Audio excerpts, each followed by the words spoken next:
do you think about this Elon Musk shit, man? Like, do you think... I don't know. I mean, it's too. I hope something happens, but I think like the Jannies will like. I don't know. I think if he does take over, they're gonna quit in droves, and maybe there will be like a period of anarchism.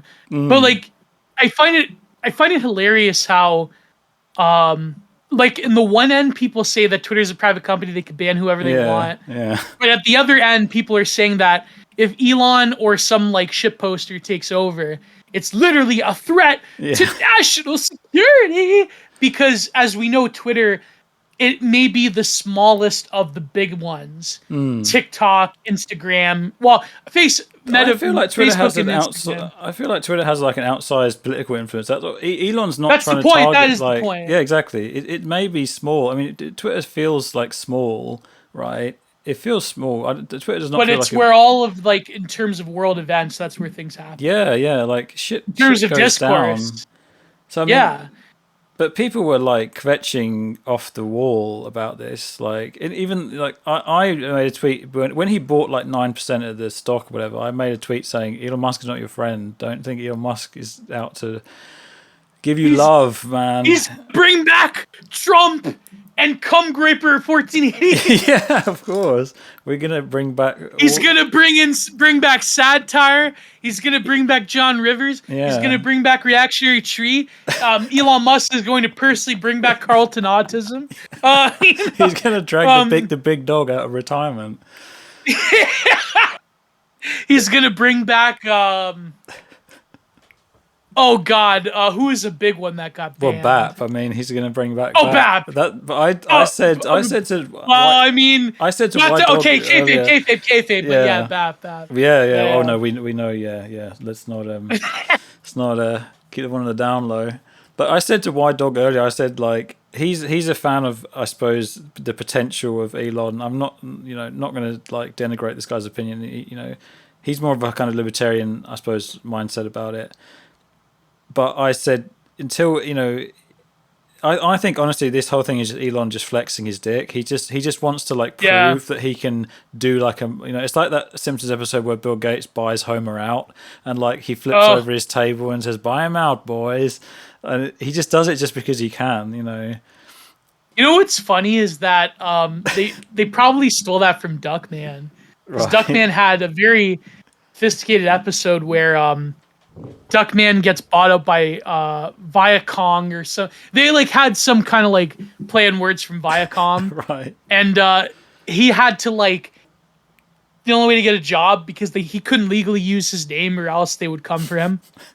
Is that the only way to become Duckman again is if he played a mascot with hundreds of other people playing Duckman because it became like a cartoon show to like sell products. It was like very, very like edgy, like.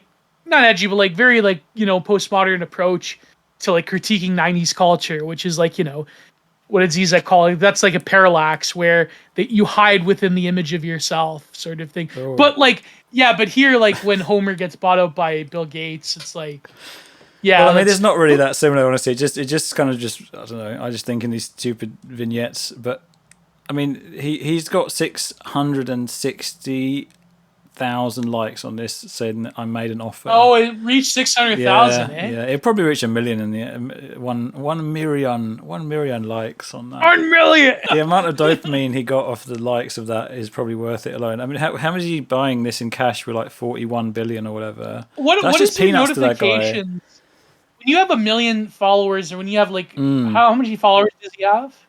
He has like 1 billion, more than 1 million. Obviously, let me check. He has 87 million. Oh god! I thought because Grimes has like 1.5 million, and he has 81 million. Sorry, 81 million.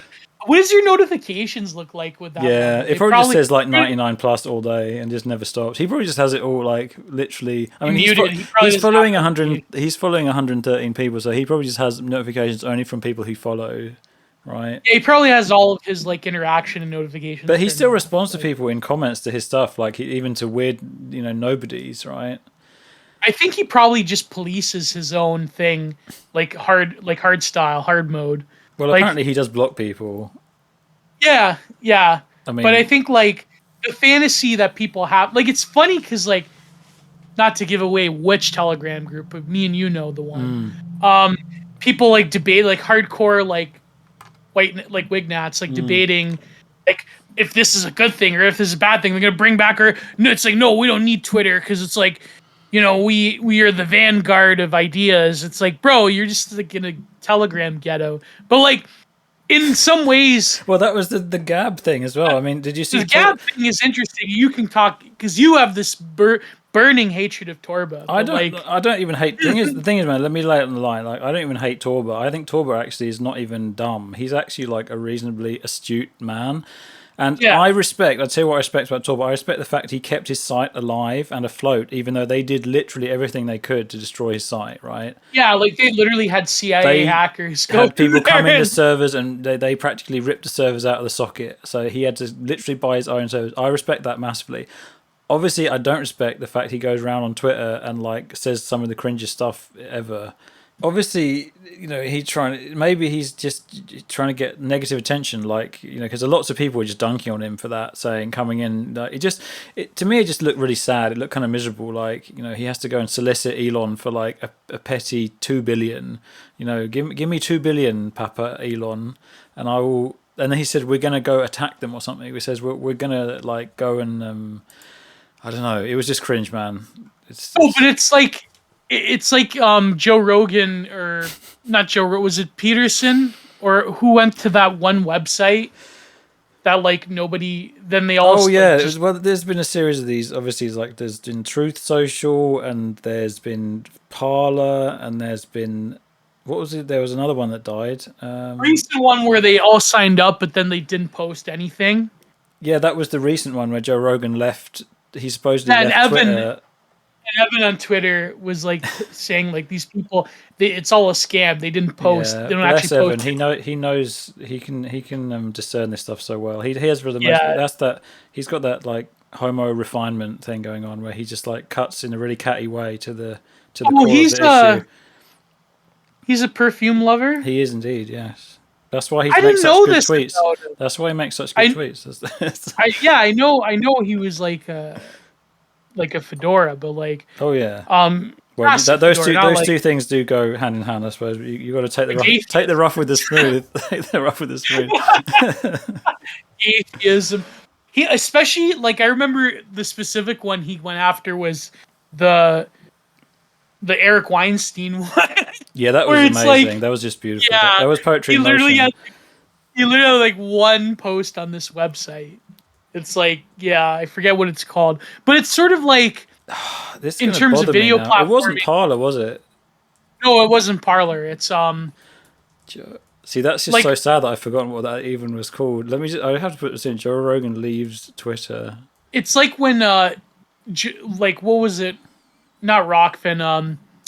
Rumble was like, Joe Rogan, come here. The jump Spotify. It was Getter. Getter. But that wasn't that known to be like was that the Chinese that were behind that? I think so. It doesn't matter. It doesn't matter anyway. It doesn't matter. It's all like, and like all these e-grifters like Candace Owen and the Weinsteins and they all like went there and didn't post anything, and but now I'll tell it's you dead. why, man. So. Obviously, this is so obvious a thing, but like, you know, people don't stay on these places because there's no dialectic. You know, there's no exactly. That's why Telegram and Gab. I mean, I'm sorry, Andrew Torba, but this is true. Gab, it's not going to work because you need the energy of interacting with like normies and libs and dunking on blue checks and journalists. You need a place like, if Elon can bring it back, maybe not. I mean, pre-Trump Twitter where you could like call journalists F-slurs. That's never going to happen. But no, he's not. The language is probably going to be like. I mean, like, here's what Joel said. He said if the value of Musk buying it is if they had like the value of Musk. If Elon were to buy it, if they had a clearly defined terms of service that didn't rely on the personal discretion of whatever Janie is running it, and it's literally has to be like nailed to the wall. Like, it has to be like here are the terms, you either violated them or you didn't. Not like, oh, we felt you violated them a little bit, but also we don't like you, and also like people we like get to violate them flagrantly and fed post. Oh yeah, that's what's the most. Who was it who was fed posting hardcore the other day? And I was like, so he's allowed to. Evan posted. Someone was posting. He was literally posting like he wanted to. Can we say on YouTube? Probably not. I'll censor that in the recording. Let's say he wanted to yeet. No, but someone was Russians, he was fed posting hardcore, and then I said to Evan, like, is he just allowed to fed post now? Look it up who that was. I think was it Bausch? Well, he fed posted all the time. He openly says stuff like that, but whatever, man. There's that journalist for the Kiev Kiev. I'm doing the Kiev. Kevin Michael Grace thing. Kiev, the Kiev Independent, who like basically calls for the G word against all Russian people. Literally, like I've never seen. The only time I've seen it was like anti-Slavoid propaganda from that one regime in Germany in the 40s. Like that's like the level of that post. Like, yeah, we got to be careful talking about stuff like that even on YouTube. You can't talk about the B word because Coach Red Pill, I think he got his video about that taken down, right? It begins with a B, ends with an A, and features people being street. Oh yeah. I'll beep it out. You know what I mean. Oh, the thing. The buska. I thought it was. Fucking no, yeah. You can't talk about that. I have to censor that every word of that. Yeah. Scott Ritter got banned from Twitter, and he's like a literal, military expert that worked for the Pentagon. Which I mean isn't surprising because they banned like General Flynn. Of course, they banned Donald Trump. Like, I mean, come on, like, well, a sitting president, people like General Flynn, so Elon, right? To go back to Elon, is he gonna let like Q-tardism come back to? You can't even say Q. I think you can say Q, but you can't say Q and the other word on YouTube, right? Well, I'll censor a lot of stuff. Yeah. No, but like that's what I mean. Like, I think like the sort of renaissance that people want. I mean, the thing is, even if he owns Twitter outright, I mean, there's probably going to be like a huge battle. Yeah. It's going to be there's going to be like constant like lobbying, like hardcore pressure. There's going to be like walkouts. People are going to be like, you remember the Netflix thing where they had a bunch of people screaming and walking out and stuff like that. But Netflix, they didn't fold on that. Did they? Dave Chappelle. It was the Dave Chappelle. No, they didn't pull it. They didn't fold. No, and that they made too much money. Oh, well, there you go. Well, I mean, Elon doesn't care about people walking out. He just employ new people, right? That's what I mean. I think like if all of the Jannies of you know what variety, the Janissaries, that starts with a T, I think they will all walk out and they will probably leave. And I think some of them will make that like hard economic decision of like, well, Silicon Valley is pretty much flooded with subcons, and it's like, how am I going to get work anywhere else? Being a moderator. So, but there will be a huge contingent of the worst ones who will leave, or they will get kicked out, or they'll slowly get like, severance packaged, But they'll probably so there might be a renaissance, but then I don't know. That's too hopeful. That's like way too hopeful. I mean, it all depends on the actual policy. I mean, like people are just speculating, I suppose, at this point. But we know what do we know about Elon is he keeps on saying free speech, right? That's something that he says very often. Yeah, but there are tweets where he says he wants to verify people with real identities. Oh my God, yes, I remember. Yeah, that was a guy who was was he a blue check? Like a guy basically said to Elon. He was a moderator for Twitter. Yeah. Well, and he said this site would be way better if you make sure that if you're verified under your real name or something, you have special. Like Facebook. Yeah. Right. I mean, obviously, and then Elon agreed with him, didn't he? Unfortunately, but I think like the way Twitter works is that it already works that way in the sense that if you are verified, you have to like post your real name. Well, you get certain you get privileges if you're a blue check. Like someone like Tim Pool, for example, like he lives because it's I don't know. If you toe a certain line like to a level where you don't like go like full Blep Sama stuff. Rest in peace. He got banned. Yeah, rest in peace. He'll come back on. What a surprise! Who knew that was going to happen? But, they got rid of a few of them. They got rid of him. They got rid of I Can't Click. They got rid of I think SMED is still around. No, SMED is I can't click. They got rid of proxy. They got rid of like a lot of the anime racists. But I mean, that's the reason why, is because people they literally say the N word all day long. I mean, they enjoy doing that. I mean, they can do it. But I mean, Elon Musk is not going to tolerate people saying the N word, F slurs. No, I mean, neither should he. No, it was cut that out. Cut that out. Yeah, but I mean, you're right in the sense that it becomes Gab, right? Like Gab, you can say the N word and the F word. I've seen it a lot. Yeah, absolutely. I've seen loads of people say that on Gab. It's mostly that. Okay, well, let me rephrase it. In a perfect world, then maybe on Twitter you could say gamer words, especially the F slur. In my opinion, that's probably, But I understand why that's not realistic or possible with like a mainstream, like social media platform.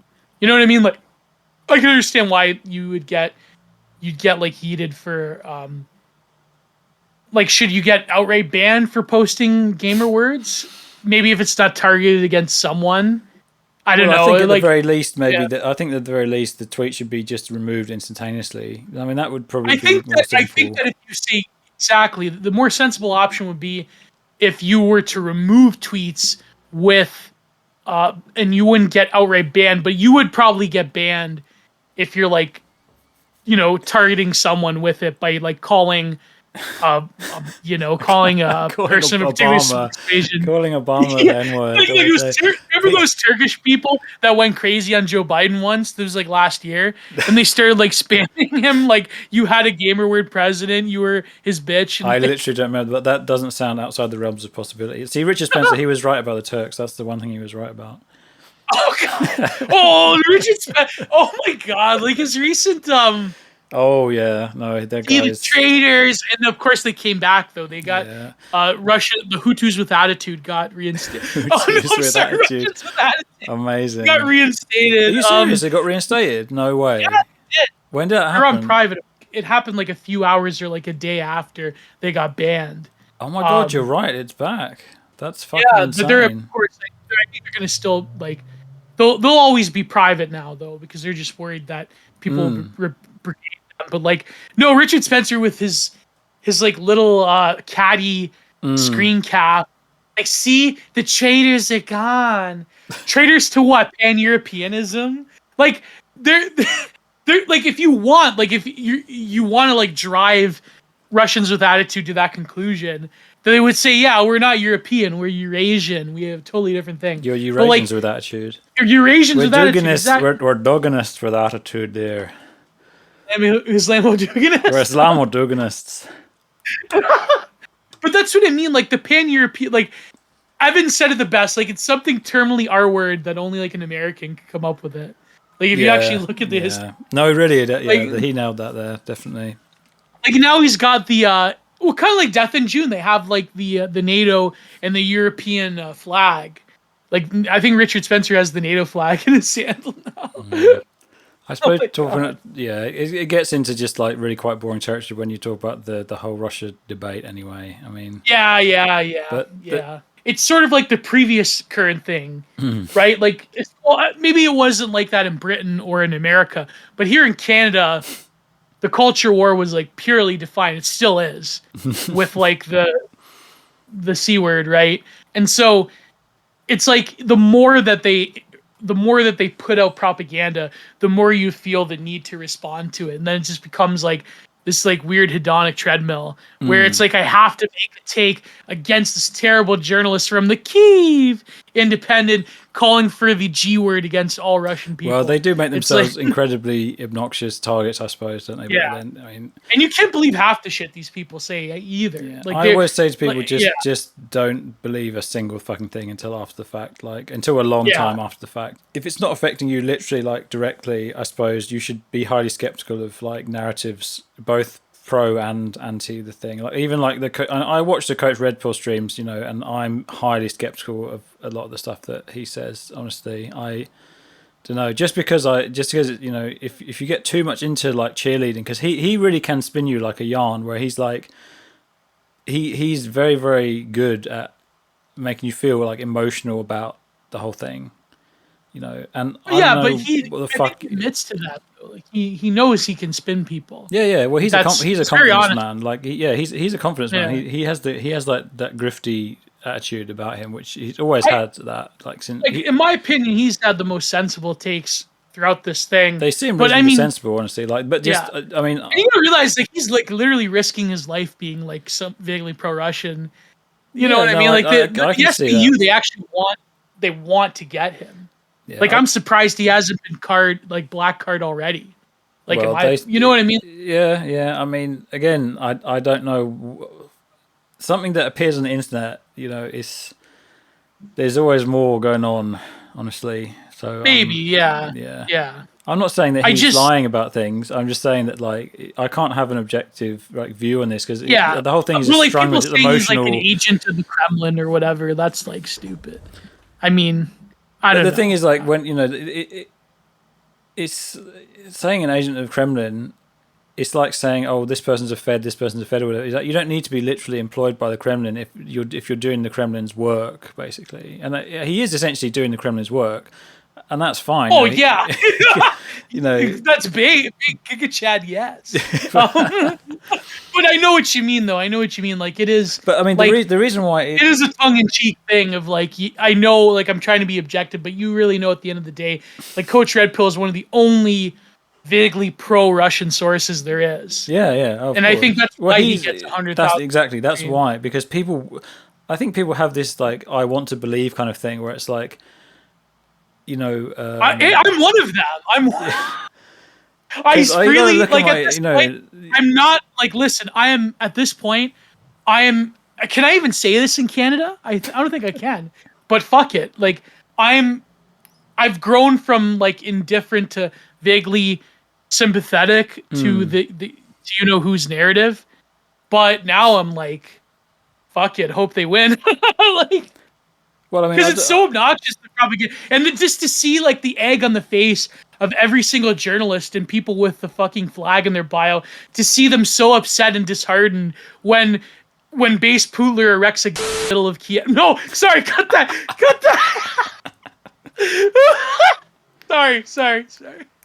It's hard, honestly, man. I can't even like I've kind of given up on thinking about it in terms of like, because I know every time I watch something about it, I feel I'm being manipulated. That's why I guess oh, yeah, I don't know who it is. I don't know who it is, but they're always trying to manipulate me, so I'm allergic to that. No, but that's what me and Astro were talking about. But I think like when it comes to the Russian side of it, which is like, you know, people like me and like pretty much I would say a good majority of the online right, although there is like contrarians, who they're even more obnoxious because they're like some of my followers are fairly pro Ukraine people, and I know I can respect them, whatever. But that's because a lot of the time I've seen it's for people who they despise Russians, and they despise Russians based on stuff they did in World War II and stuff like that, which is obviously real and horrible. That's like literally retarded because like, okay, it's not like I understand. I mean, Mongolians 12-year-old girls in Germany. I don't know. That's kind of that's definitely something that sticks in the mind. But then saying that that's Russia now and stuff in this kind of, you know, that's what I mean. Like you have to realize your real enemy. You can't like rely on these petty ethnic squabbles forever. Like, okay, I shouldn't say petty ethnic squabble because it means like I'm belittling it. Because like again, my pro Kremlin programming. No, like my like here's the thing. Well, so my defense is that as an Italian living in Canada, I have no dog in the fight the way the Polish people or like, you know, Croatians or Germans do. But like at the end of the day, I think that you have to like seriously address the fact that you're going to let your ancestral ethnic squabbles, like you're going to let that get in the way of the fact that the power that is actually oppressing you, that actually hates you and hates your ethnicity and hates who you are and hates your values is the enemy of Russia. And this is what BAP is saying. Like that, like the fact that you're going to let that get in the way of the fact that, you know, an actual material, real world, current, right now in real time enemy that wants to destroy you against like this ancestral squabble that, yeah, it's terrible what the Rus did and it's abominable, But like, I mean, for example, it wasn't like, but not even 20 years ago, that the fathers of the Chechen fighters were fighting against the Russian regime, No, and you're now right. their sons are fighting. They're like actually one of the most effective fighting forces in Kiev. Yeah. Well, I was reading a bit In about Ukraine, Ramzan. yeah. Is it Ramzan Kadyrov? Ramzan Kadyrov, yeah. Kadyrov, yeah. He's it's a very interesting character. This guy. Like I read his Wikipedia. And I watched him speak a few videos, whatever. I weird like kind of a grudging respect for this guy just because he's like Oh yeah, definitely. a strong man, you know, and you know he seems like a guy who. I don't know. He's got a certain energy about him. I suppose he's like he's trashy and his father, am I right, was killed in the Chechen war. Yeah, by a rival tribal chieftain, I think, or something like that, or like by a group I that think was he funded by the defected. Yeah, I think his father defected, and then he was killed by he was pro-Russian, Kadyrov's father, and he defected and he was or something like that. Yeah, something like that. Yeah. Yeah, but like it's he weird was the one that started like the end of the Second Chechen War, and then Kadyrov was the one that cut deals with Putin. But I'm not going to pretend I know anything about that. Whatever, you know, like you see pictures of Grozny where the Russians like destroyed Grozny and like totally fucking leveled it and killed, you know, thousands of people, and it does recall it's just something that seems to happen. Like, I saw this thread a while ago to play devil's advocate, I suppose, or literally the devil is.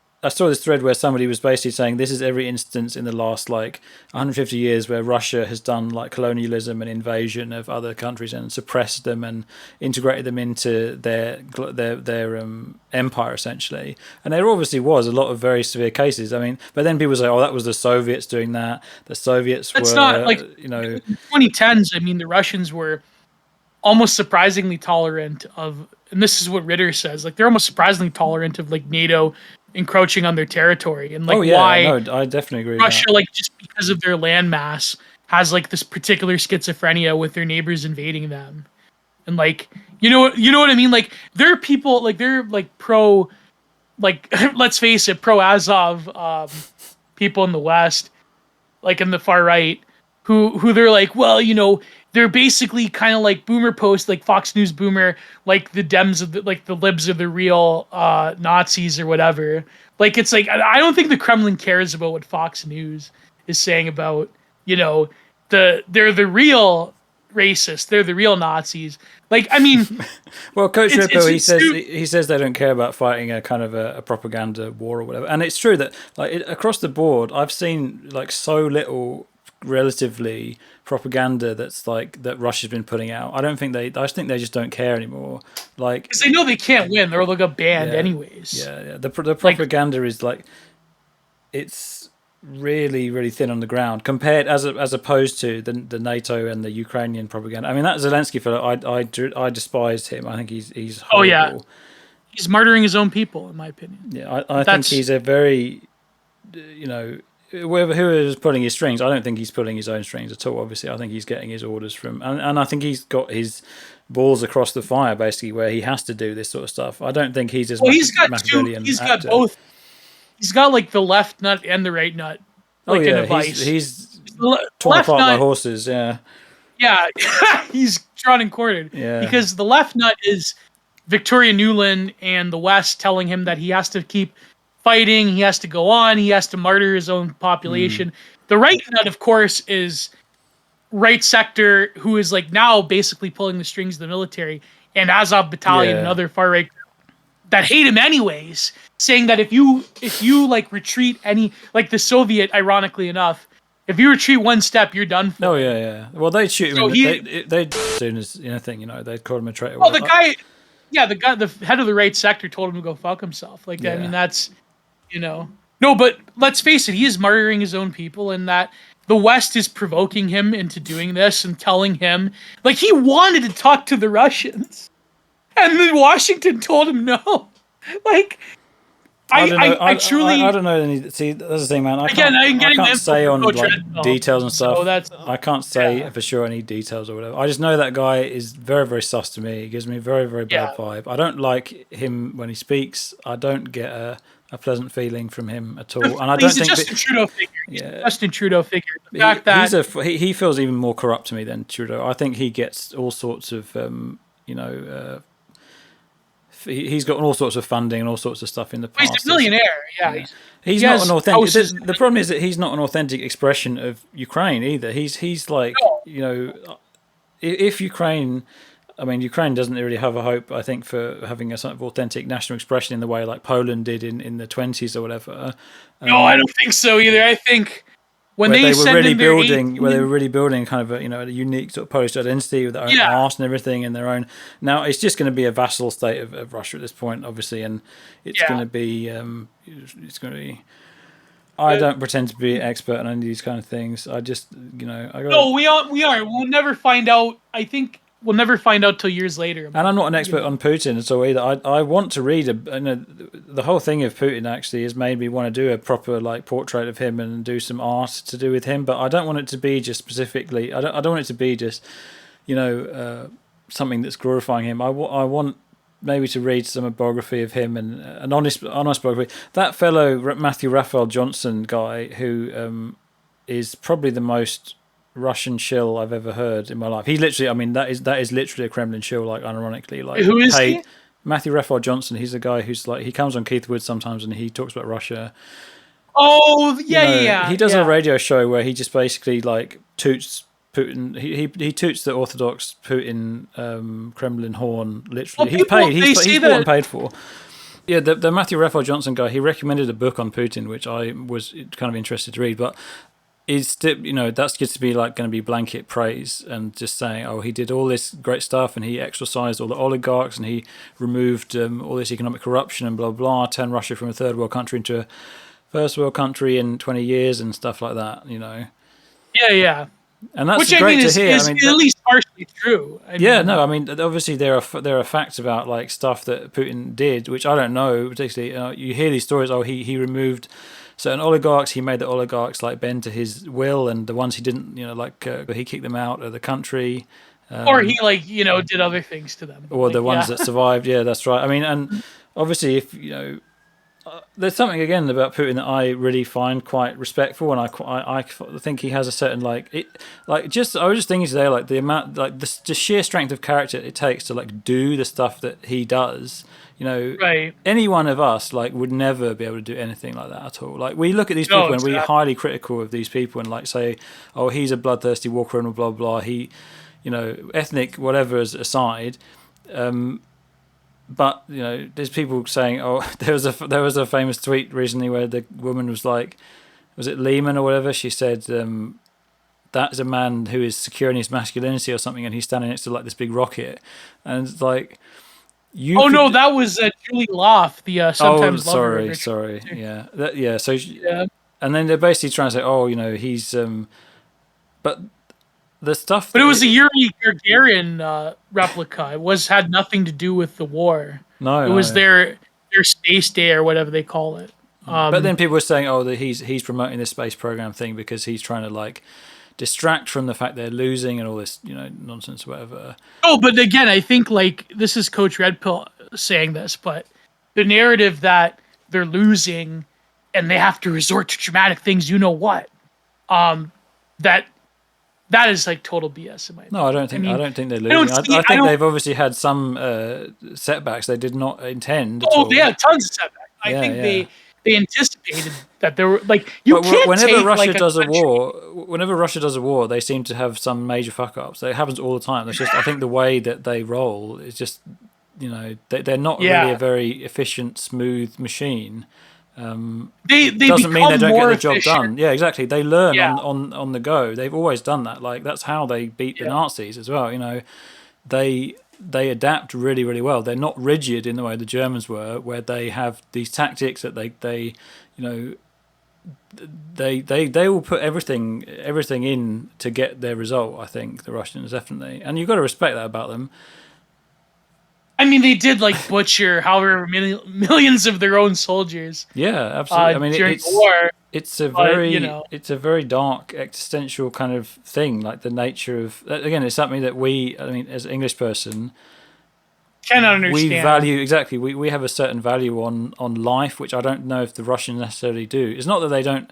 It's not that they view their own people as worthless or whatever. It's just that they have, I suppose, a different conception People of. say, like, if you go to like the British media, like the Sun in particular, be like, they don't care about their own soldiers. Like that's it's not that they don't care; it's that they have a different view Well, they of don't existence mollycoddle than their own soldiers, that's for sure. They Oh God, it's no! probably I mean, in terms of what the American, most brutal training in all the world. I mean, yeah, using live ammunition for their drills. it's Like a brutal country, yeah. and it's a brutal people, and that's part of what I think is respect. Is to be respected about the Russians, definitely.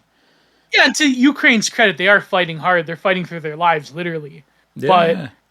that being said, like, I just think that There are really like great I said people. this, There are heroic people on the Ukrainian side and on the Russian yeah, side, and there are also very and there's very terrible horrendous people on the horrendous Ukrainian people. side. Yeah, exactly. Like all these stuff about civilians, like in my, I think like the Western media, they're purposely covering up actions done by the Ukrainian, like Well, the maybe Azov not people, the army proper. I have no doubt that Azov people like are completely G-wording Russian flagrant people. about the civilians. Ones that are Russian sympathizers, they view them as expendable. I'm sure. That fits perfectly the motives and the the hardcore nationalism of these people. And I remember like listening to like there's like black metal that came out of. There's interesting that there's a black metal scene that's kind of connected with the Azov people. You see bands. Oh yeah, You see certain bands. NSB. It's NSBM kind of thing, and there's a store called like Militant Zone, which has it's like a record label and a store, and there's certain bands like I don't know how to pronounce this band's name, but it's like M8, and there's like an 8 in the name. It's like Matelath or something, or Emelath. I don't know how you say it, but it's basically like literally Nazi black metal. I mean, they make some banging tunes. It's pretty good music. But you see sometimes that Azov guys have like that shirt of that band on, and there's and also that band Drudka as well. I don't know how you pronounce that either. Do you know that band Drudka? I think I've heard of that.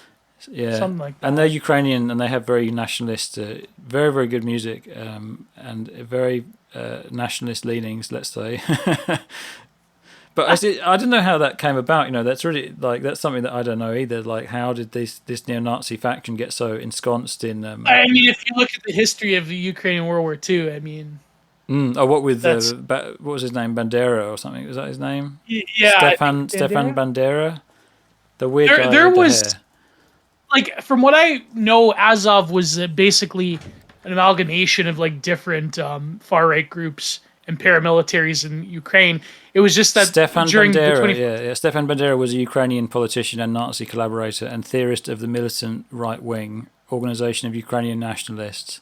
Yeah, so he's obviously... Well, here in Canada, Chrystia Freeland's grandfather was a Nazi. Oh, well. I mean, and now she's got to like cope and being like the most ultra shitlib regime in the world, has to cope and like make this. And I think there's like enough for a whole division of Canadians that have like gone there, the Reddit battalions. Yeah, well, there was that British fellow who surrendered recently, and yeah, looked he I don't know. There's something very very off and very very weird about someone who's English and he goes and he seems like he's going to fight with.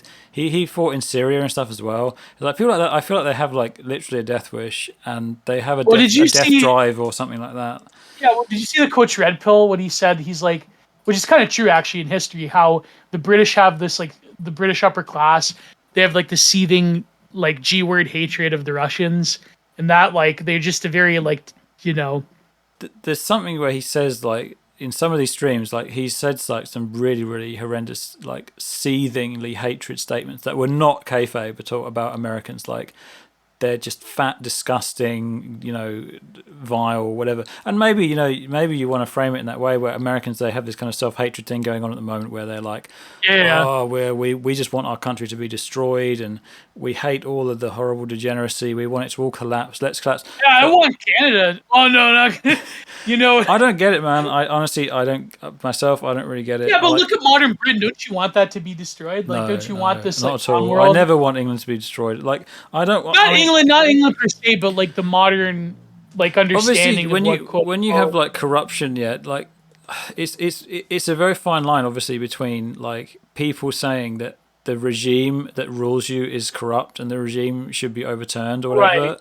and that the people are corrupt, or the people. This idea that Like the thing is, Justin Trudeau, I know for a fact, hates me, people like me, and oh oppressive, yeah, and no, like he wants. does, yeah, but he's a And guy. He's a bureaucrat. Like bureaucrats are just a drone. They're not a thing. no, but I mean the idea of Canada post 1970s is specifically designed to empower my enemies and disenfranchise me. So when Russia takes a W because of Chrystia Freeland and Justin Trudeau and Gerald Butts, that means that Canada will take an L. That's my view of it. And I know that it's terrible that I, as a nationalist, whatever, that you don't have pride in your own country. But the fact is, my country is a fiction of a nation. And it's designed that way. But It what is about a the land? I post-national mean, but what about the land of Canada? I mean, that to me, the land of Canada. That's yeah, different. but every time I think, oh, this regime in England is like irredeemably corrupt, or whatever, I think about the land of England, and the spirit of England is way more than just some bureaucrats like getting pissed in number 10 or whatever. And obviously they spread their tentacles. You can't avoid the horrible tentacles, but I don't think it's good to live in a way where you kind of buy into their frame, whatever. I think it's a truly spiritual thing where, like, when I look at like a Group of Seven painting or something like that, that is to me like the spirit of Canada. That's like the actual spirit of Canada. That's not Justin with his weird Carly blackface thing going on. It's not Mockman. It's not Mockman with his Justin getting pegged by and smiling about it, or a Mountie getting sucked off by a trans indigenous person or whatever. No, that's the art that serves I suppose that you call it a parasitic kind of thing. I mean, regime. There's always an element though where I don't think a country is ever truly like free of elements where it's there's something corrupt or there's something rotten about it, but I don't think it's ever irredeemable. That's maybe the white pill view or something like that. No. Look at your example. England, I mean, like my father, for example, he's like a total like Britophile or whatever you would call it. Anglophile. He's a total Anglophile. Like he that's like because he grew up when Canada, like he was young enough, but like he was alive enough to realize when Canada truly was an Anglo nation. It truly was part of the British Empire, right? Yeah. Like, but when you look at, like, for whatever, example, yeah. the Commonwealth, yeah.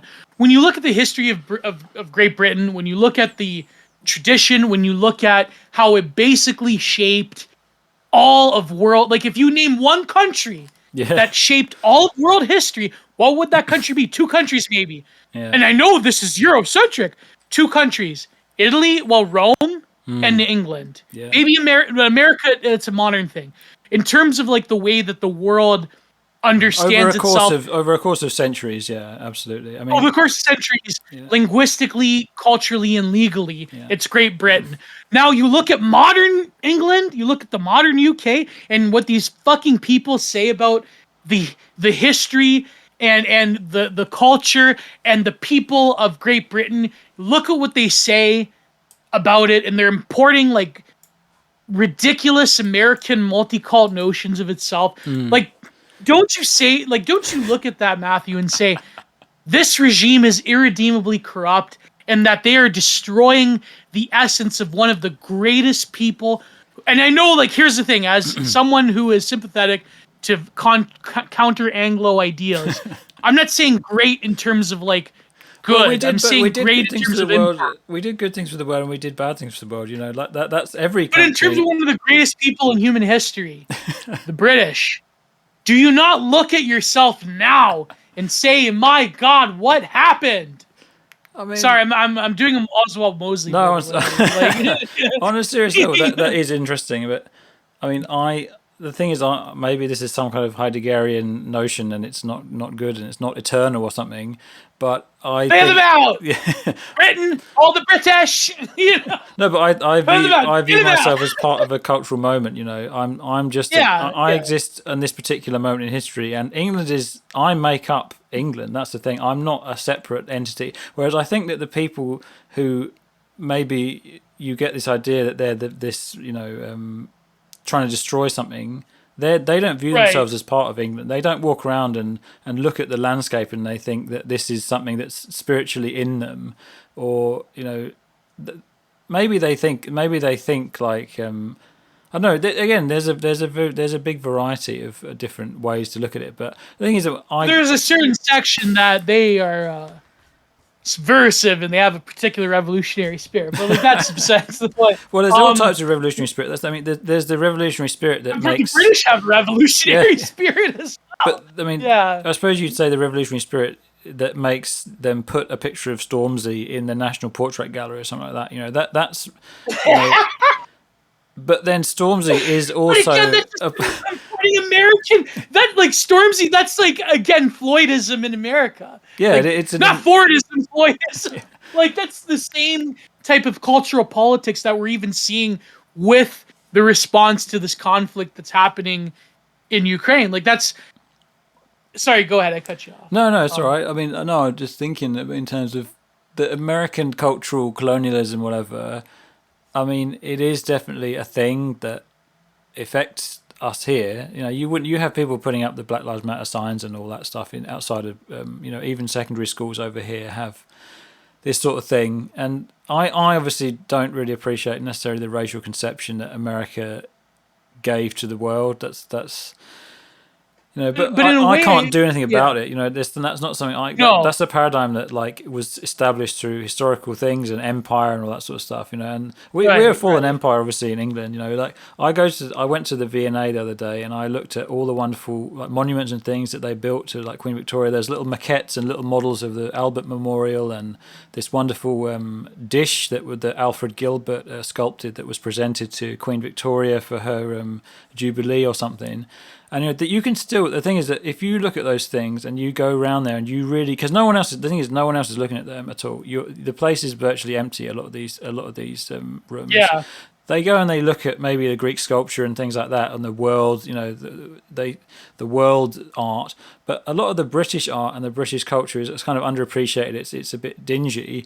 But if you go in there, you're immediately sort of replenished, and you remember what's brilliant about this country. And you immediately want to be a part of that as well. And I imagine it's the same if you go to a show in Canada and you look at at a real Canadian art gallery. Yeah, precisely. That's where you have to get the cultural replenishment from. You can't get it from Twitter. You can't get it from the news or anything like that, or from podcasts. You can't get it at all. You don't. The thing is, I noticed recently, and maybe it's hard to say, but watching Coach Red Pill is not spiritually fulfilling for your soul. Maybe this is obvious, but this is Cheerios or Fruit Loops for your soul. This is it's a sugar rush and it gets you a crash, and then you need the next one. It's a particular type of sugar rush, and contrary to the massive heaps of the massive sugar mines of sugar cane fields of the mainstream media and praising Zelensky. Well, that's more like a drip that's just in your arm all day. I mean, that's a palliative. That's a scopolamine dryer right there. That's so if you turn off the right-wing internet, people, you can't avoid looking at the sun or something. You would inevitably see that the tendrils are somewhere. No, but that's what I mean. I think the problem with and this sparked, I guess, my intent to. Just based on the notes I have, which might be a book one day, the sort of exploration of the E-right. The big problem is that everything becomes my latest E-daddy is doing a stream with my other E-daddy, and I have to watch it. I have to watch my E-daddy debate another E-daddy. It's I have to watch a Keith Wood stream or whatever. I have to watch the stream with my favorite content creator, which is good. I mean, hey, I want to be in that position one day too, right? I want, but I mean, I kind of am, but you know what I mean? The problem is, I think we talk a lot about genuine culture and spiritual fulfillment, but it's when it comes to that, or nose to the ground, this is the current thing. How can we counter signal it? How can we have more information that led up to the current thing? The way that people watch, I guess, Coach Red Pill, or they go to Scott Ritter's stream. There's a meta discourse around the current thing as well. That's the thing. There's also yes. This is obviously what our conversation is kind of. Attention. Yeah. Yeah. this is what this conversation's in a way turn into as well. And I'm not. And here's the thing. I'm not better than this because I do this all the time. This is what we're talking about now. I watch streams every day. Yeah. Like I watch people that I'm friends with that I've been on their show or whatever. Like, I watch Keith Woods. I watch Coach Red Pill. Like, I think it's informative. But the thing is, when it comes to the streams where you're not talking about it, I do notice that people do appreciate it because it's like people's psychic energy is so focused on the current thing and counter signaling it that like you were saying, like if I were to drive up to the McMichael Gallery, which is only like half an hour away from me, and I for example, I have like an art book of A.Y. Jackson, who's like one of my favorites, Tom Thompson. A.Y. Jackson's drawings that he personally signed that I found in a local bookshop and I got for like dirt cheap because they had a sale and I had my student card at the time.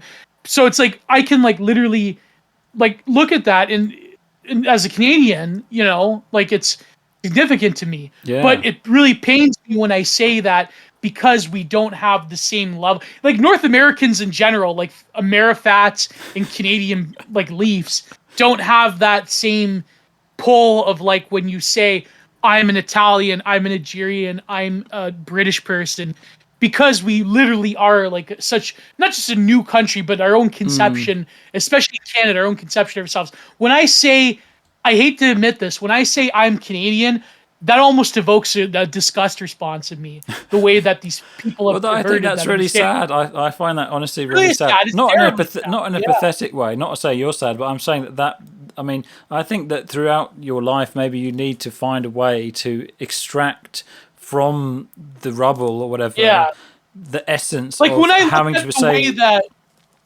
I'm Canadian. You actually can say that with maybe you have to construct your own idea of what it is to be Canadian. I know that sounds like some kind of postmodern like thing that maybe these native weirdos do. These non-binary new, like I've got a 1/8 fucking 1/8 Métis. yeah, I've got like First Nations 1% DNA, and I'm like a non-binary two-spirit thing. That's not like I don't obviously, but But if you had like a sort of old Toryism, like a George Grant, like meets postmodern understanding of like what it means to be Canadian, I get what you're saying. Well, like, I think that you have to, obviously everything is constructed to some degree. You have to actually find it in yourself. And obviously now it can't come from a source at the top, really. Unfortunately, it can't come because Justin Trudeau is not. He's telling you that you're anti-Canadian. You're a Homo sapien or whatever. You're outside of the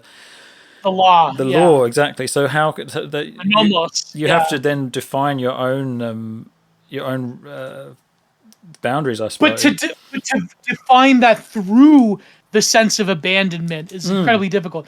The fact that most Canadians are like very incredibly spiritually defeated people to the point where that's where Evola is actually useful to me. That's what I got from Evola, because I was obviously you're right. There is that spiritual defeat, and like you kind of have to admit spiritual defeat in order for you to build something up again and realize that you maybe are standing on a pile of rubble here, but then there's actually a great joy that comes from that when it really is internalized like properly, and then it is liberating, definitely. Well, there's like I started off with the one song by Death in June, Enemy Within. There's strange days for you, me, and Jeremy. There's strange days we find ourselves in, but we have honor, and with that we will win. I have to fight with 3 piggies. Your enemy seems to be within. These are strange days for you, me, and Germany. These are strange days for you, me, and Canada. Pig upon pig, dog will hound us, but we get stronger as they are inbred. But we have honor, with that we will win. We struggle together, we'll win. We have honor, with that we will win. So it's in a way, I think, it's probably tongue-in-cheek because it's like, Doug P. But like, it's a way of like saying that when you are spiritually defeated by not just the people, the pigs that rule you, but your own history. Like you could say the Trudeau regime, by that I mean Pierre Trudeau, his father, or his stepfather. His stepfather. Like when you were literally, and I don't use this word because it's such a stupid word that doesn't have any meaning anymore. When you were literally oppressed by the sense of like recent history and the contortion by which, Canadians, in my example, Canadians cannot understand themselves the way that my father and my grandfather did when he came to this country. Well, I know what you mean when you say oppressed in that regard. I mean, it's an oppressive in a sense that it's something that kind of hems you in and it makes you feel claustrophobic. That's, there's something that's bearing... Well, especially the last 2 years where that is like the ruling literal, ideology. Yeah, a literal hemming in, yeah. Yeah. Like the trucker, I said this in my video, I said that was the first time in since forever that I could say I'm proud to be a Canadian in some sense. Yeah. Well, you're very emotional about that. That's very powerful to actually be openly. So when I hear people like Richard Spencer and other people in political who I'm not going to name, because it'll get people offended, and oh my god, I'm offended. When they say that I don't care, it's like it's not serving my interests. Yeah. It's like. But then you have other people. This is psychopathic. This is narcissistic, psychopathic stuff because and you have other people like that who do support us, who immediately support. Oh, go ahead. Sorry, go ahead. No, you go ahead. No, it's psychopathic. You have people like BAP who, from day one, said we support this, and actually, he did kind of say this a long time ago. Not with truckers, but like white working class people that can literally dick over the system. Normal people. I mean, this is normal people. Yeah, we are for normal people. Internet weirdos. Stuck on Telegram and Odyssey. Okay, those aren't people that aren't going to do shit. Because they're freaks. Unfortunately, I'm just gonna name names, and that's not going to be advantageous. Go ahead. There are, well, I will say there are people who are freaks and they are narcissistic. They have narcissistic. I mean, Richard Spencer, to me, he is actually straight up narcissist. If you hear the little clip or whatever from him at Charlottesville, that to me is it's the sound of someone who's been obviously very angry, but also he has suffered a deep narcissistic injury where his worldview and conception of himself as omnipotent and all powerful has been shattered in that moment, and he's trying to claw. He's trying to claw himself back together in that moment, and that's where all the real character actually is shown there. That is a very telling clip. Obviously, I think it's more telling than maybe people gave it credit for. Where he was just angry at that point or whatever. No, I think that is the real. That's the real man revealed there. And the fact that Milo Lincoln, who is himself another narcissist, is that's kind of like some dark triad stuff going on. Yeah, I mean, this is the thing. Like, if you can't expect that these people that are always going to have a tainted worldview. Everything they said is filtered through this kind of solipsistic, it's a cold. It's not be the Messiah, so fuck it. And I'll say this is a lack of empathy. Obviously, empathy has been hijacked by people like Vaush and the left or whatever. They always use this empathy, saying themselves don't have empathy. No, like Vaush does not have an empathetic bone in his body. Yeah. But it's been hijacked. Yeah. But I'd say that if you really have empathy, obviously you'd understand that a working man who's he drives a fucking truck 15 hours a day or whatever, and this is someone he's not your enemy, and he's not someone to sneer at either. He's someone who actually makes the world fucking operate. So you can actually do your little political speeches and do your little Telegram posts and rants and things like that. So I have tremendous respect for all those people who want to do, even the nut jobs who go around and they do the anti-corona protest in London, whatever. Some of them are salt with the earth people. Some of them are nutters, but most of them are actually just really normal, ordinary people. No, but even people, there's certain people who say that it shouldn't have been as big of an issue as it was. I know Mark Collette said that, but I don't know. I just think that there's people like Keith Woods or Mark Collette that say maybe people make too much of it, and to say that this regime, this particular instantiation of regime tactics will be here forever is kind of ludicrous. But then there's people that are just pragmatically you can defend the truckers, Joel and Keith said this. But then there's other ones like Richard Spencer who they out of their own sense of coldness and narcissism have to countersignal average working people. This is what BAP says. He's if you had a situation where not even 100%, but a significant amount of, for example, plumbers and sanitation workers in major cities, if they were to have the will and the strength to walk off the job and be we don't care anymore, like literally big cities will be turned into like what 13th century London looked like during the bubonic plague. Like that's what's gonna happen if all the sanitation workers quit. Like Well, it's a that would very be like it's a very disaster. fragile line that these people really support. Absolutely, and Yeah. politics, and that's the thing. Like theory, you know, I'm not really big for theory. I don't really read Right. philosophy and stuff. If it's never something that's really particularly interested me because I'm a very visual person. I have to like look at images basically. Right. Right. No, I can look at diagrams and stuff. You know, that helps me explain theory more than maybe reading something or even a lecture. But the thing is, When I if you're do stuck theory in and then I put things into images, that does help. Yeah. well, theory can be a good jumping off point for images. I mean, at some point we got to talk about the fucking the nerdrum stuff because it's pissed me off lately. Oh Like, my god. You got to do yeah, a deep dive in that. yeah. I mean, I don't I know, have man. to write the Well, script for the yeah, I might. Well, I've not much to say about the nerdrum stuff really, but it's just long. It's just long to get into. Well, yeah. But yeah, all I'm saying is that that's a case of where having a theory cell kind of thing, too much maybe informs too much your aesthetic decisions.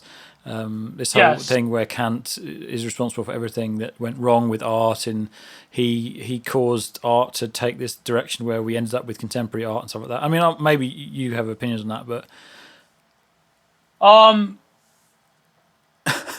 in terms of like defending contemporary art, like there has been, and I've had professors make this case to me that, for example, abstraction can be held within the Kantian schema, but Kant is like very clear on why like poetry and writing is the capstone, Right. Like, and well, music as well, and then painting. But like, I mean, Hegel is much more of an authoritative source on painting and visual art than literature, right? Oh, But sure, yeah. I in mean, terms of like disinterestedness, in some ways, I think I can come up with a justification why the nerdum people would say that, like theory cell driven contemporary art, it has a level of disinterestedness, but I don't really see how you could like over a long time span come up with that, because of course contemporary art comes from other traditions yeah. that are developed from Well, itself. Nerdrum. Well, I suppose just going this brief. Nerdrum's idea is that Kant came up with this idea that there's the idea that art comes from a genius, right? That there's an innate creative spiritual force in certain people that essentially drives the creative story forward, right? This idea that there's and you can't train this, you can't, and that leads to everybody ending up with and that he also praised the idea of originality, because geniuses were supposedly entirely original people like Bach or whatever, right? That no one could ever. And in a sense, the genius is equated within the critique of judgment. And again, Kant's critique of judgment is something that I have to keep like reading synopses of, because I can't like. I'm more of like a Heideggerian, and like Hegel is easier to understand. But in terms of the work of art, not in other things, obviously. But like, I think that I don't. I agree with Nietzsche. Like, I don't buy into like the disinterestedness of it, but I do understand why he wants to have a universalization of the work of art and judgment itself, because people in theory cells don't realize this, is that the third critique, the critique of judgment, that is where Kant visualizes his schema from the critique of pure reason. Like to him, when he talks about the sublime and the genius, like the genius is equated with the sublime. The genius isn't like an intellectual thing. The genius is almost like a force of nature. And in some ways, Kant is borrowing from even like ancient traditions of the muse. The genius in some ways has a muse. And so because a sublime, okay, so there's different sublimes. There's like the mathematical sublime, which is like the force of nature in terms of quantification and other things. Then there's like the second order sublime, where like you reflect upon the sublime, and by reflecting upon it, man has the capacity to conquer nature. And yeah, and again, that's the Heideggerian critique of Kant. But like when it comes to sublime, the sublime is a totalizing force that is above the human and is something that is almost incomprehensible. Is not just like I look at a cloud formation or I look at a hurricane. Yeah. It's more of like a totalizing force in the energy and the affect and the intensity of a natural phenomenon. That is almost what the genius is as well, because the genius is a form of a humanly sublime, right? So someone like Bach, for example, he doesn't just do music; he lives music, and he almost is music. In a way, he's not in control of that capacity, Mm. like the muse.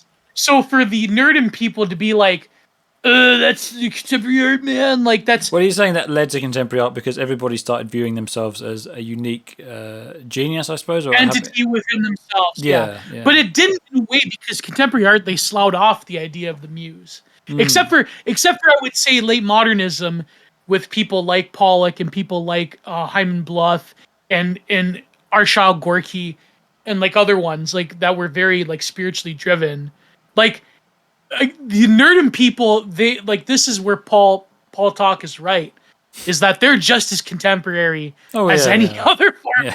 Yeah. Like that, they want to escape it, but they can't because they have their own self-contained intellectual system from which they bring apart this very eclectic and like reified picture of what quote unquote classical art was. Yeah, absolutely. And you know what I mean? Nerdrum like, himself.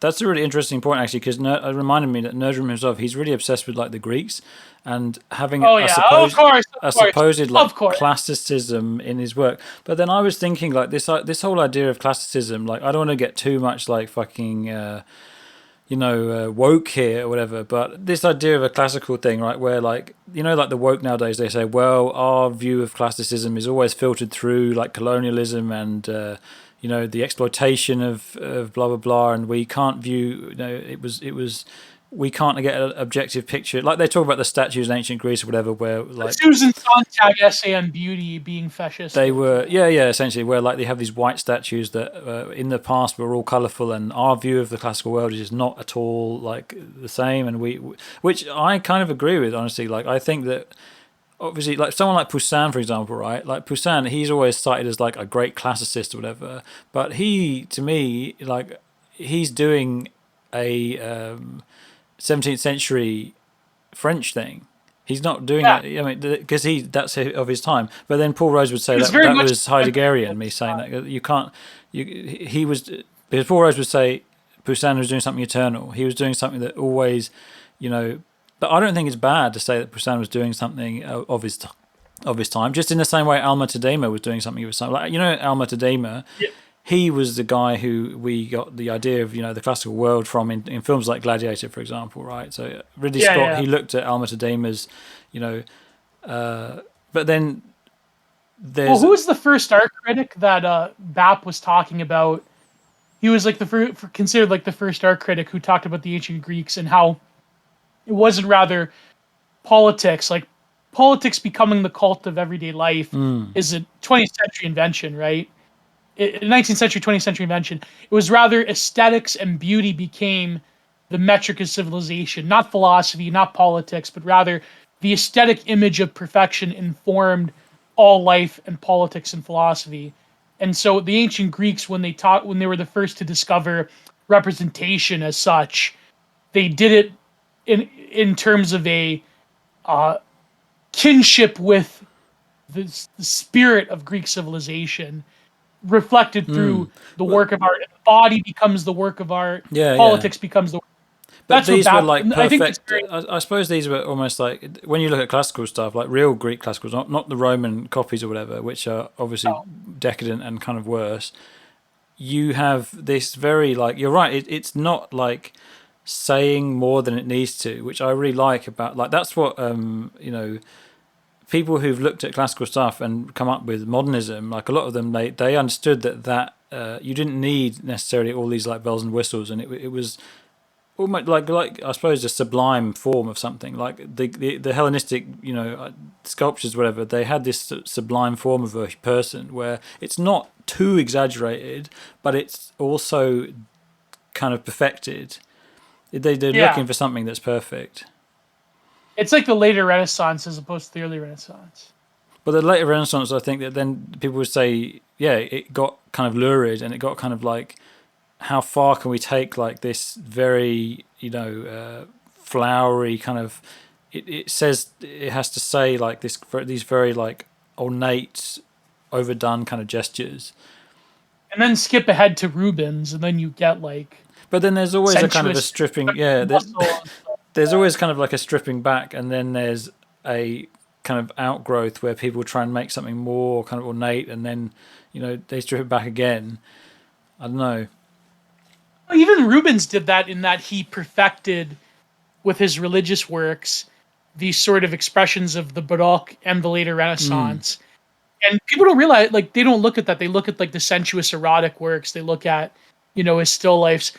But like he had that sense of drama that like mannerism and the Baroque and then, then later other like more modern forms took from. Mannerism is one of those interesting things where it's people getting tired of conventions and then trying to make their own, because mannerism is not really a period per se, but it's everybody who got a bit tired of the conventions of the late Renaissance, I suppose, going and trying to do things that were pushing the envelope, which I think nowadays we are in a kind of a mannerist period where everybody's very obsessed with their own like style, and only it's horrendous.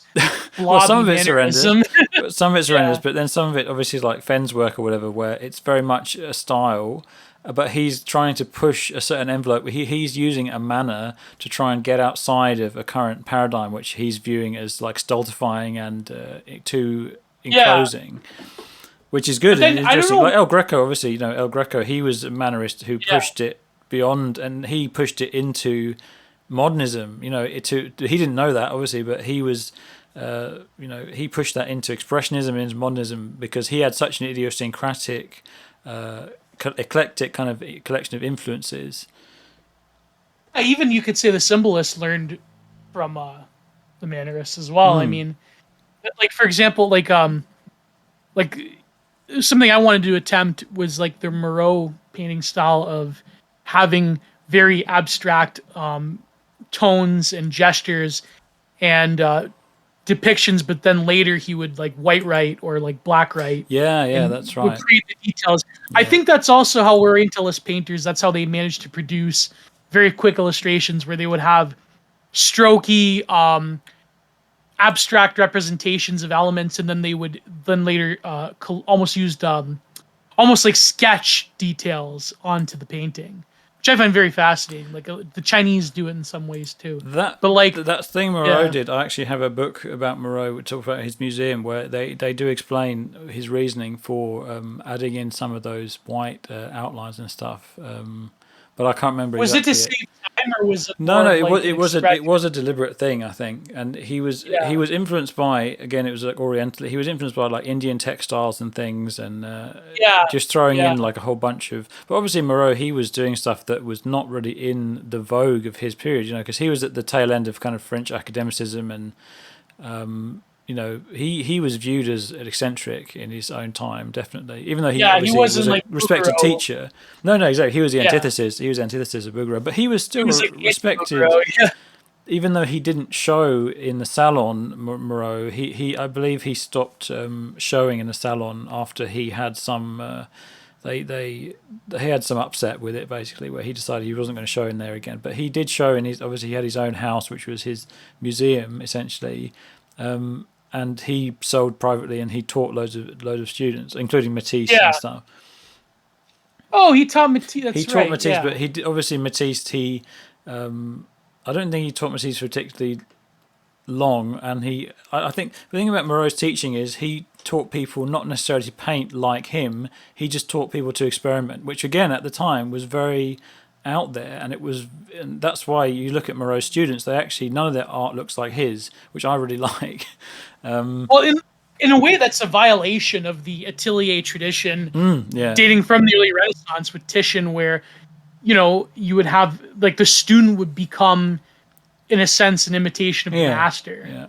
Like Titian's students look very much like Titian, right? Like it's I don't think Rembrandt had a lot of students, but like Rembrandt had people who were essentially copyists, and then there's loads of people who Rembrandt taught. But we don't know about them because they were just like, their work is essentially indistinguishable to his, and some of them were even mistaken for Rembrandt's in auctions and stuff, and by collectors.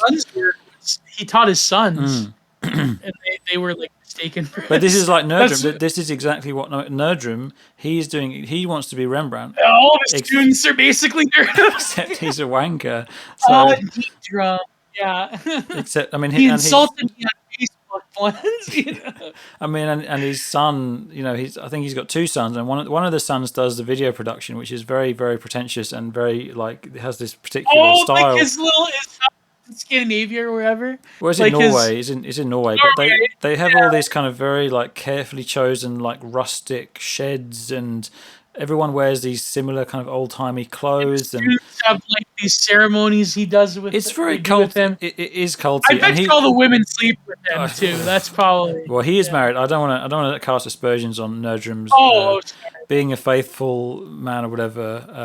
I mean, he's probably no more of a lecherous man than say Rodan or something, Roz. But then, was Rodan lecher? Yeah, absolutely. Rodan would grab people's tits in the middle of like sculpting them, and they enjoyed it. Mostly. Gustav Klimt was it. Lothario. We all know his fame. Yeah, I was reading a book recently, by the way, about Klimt and his women, and the one who's interesting is Marie Zimmermann, and I think that people view like Emily Flöger as Klimt's like woman sometimes. People want to go like ship. They want to ship Klimt and Emily, but there's no indication at all that Klimt and Emily had any kind of like romantic relationship or like sexual relationship at all. And she's the one who designed the dresses, right? He would help her design some of the textiles on the dresses. But there's this other woman, Marie Zimmermann, who was she appears in the very famous one that was probably his best known work in his actual own lifetime, which was Schubert at the piano, which was destroyed in that fire at the castle in 1945. The Schubert at the piano. She's one of the girls who's singing in this. Let me just send you this quickly so you see what I mean. They had a photo of it. Well, they had a photo of the. I don't know how this has a color photo. By the way, I don't know how this color photo actually exists of this painting, but it does exist. But maybe they recolored it. Maybe they. I don't know. Yeah. I'm pretty sure this is. I don't know the story behind this picture, and because there's not a picture of like the faculty paintings, they don't have a color picture of those. But maybe they had I can't remember what it's called, but they did have color photos in 1945. How did they have a color photo of this then? They did have color photos in 1945. There must have been I don't know what they're called, like a cyanotype or something, or a something type where it's a it's a color plate or something that it does because there's footage of wow. There's certain color photos of World War II era and anyway, this this girl who I believe that Marie Zimmermann is the one who's in the pinky or the red second from the right. When did Klimt die? 1918. Oh shit! Really? Just after World War I? Well, he died of the Spanish flu. He had he that's something I don't really know either. Like I don't know if he died of the flu because he died. He had a stroke. I don't know if he died of the flu whilst in hospital for the stroke, or if the stroke was brought on somehow by the flu. But I don't know what the case. But he had a stroke in his studio, and then he went to hospital, and I think he died in maybe a week. And he got pneumonia essentially when he was in hospital. That's how he actually died. Which is very common. The old people's silent friend. Yeah.